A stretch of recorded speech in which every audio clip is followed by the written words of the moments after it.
Technology contained within the modern motor car can be both fascinating but slightly baffling nowadays as well.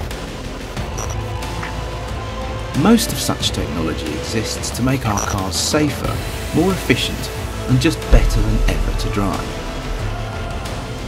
But some of it can be quite confusing for the average motorist, so in this A to Z series we will attempt to unravel the mystery of technology that is the modern motor car.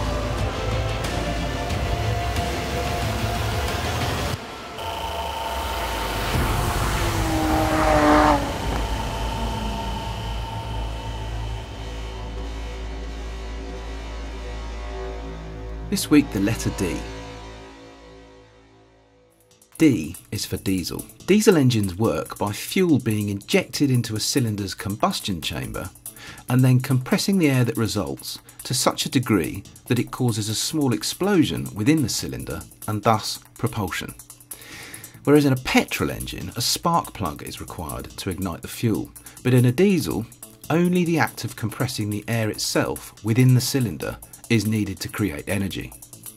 The diesel engine itself was invented by German engineer Rudolf Diesel in 1892 and it's still used widely today.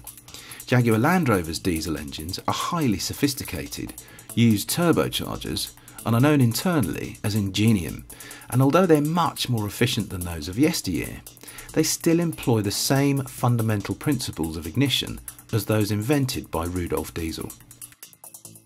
D is for dampers. Also known as shock absorbers, dampers are what help absorb the shocks encountered by the tyres as a vehicle moves along the road. A damper converts the energy of this shock into another form of energy, usually heat.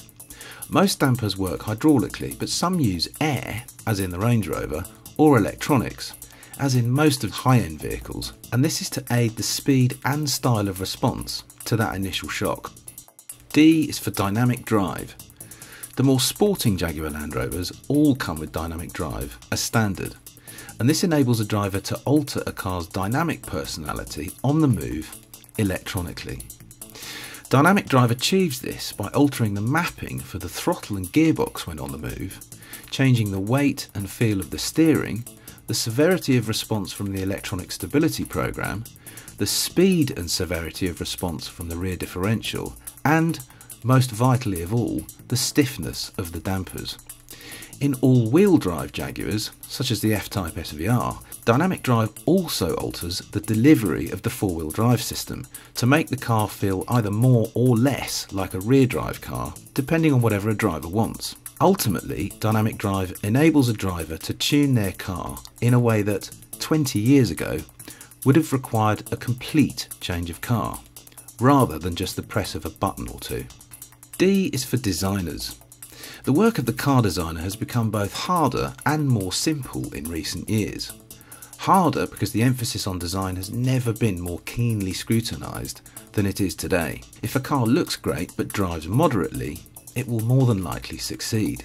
But if it drives like a dream but looks plain, it'll probably fail. But the role and methodology of the car designer is aided greatly nowadays by computers, of course. Just about every modern road car is designed first on a computer using computer-aided design programs. Even so, a truly talented car designer, such as JLR's head of design Ian Callum, can still make a huge difference to a brand's identity and therefore its success. After the CEO, you could easily argue that the next most important person in any car company is its chief designer. Next week, the letter E.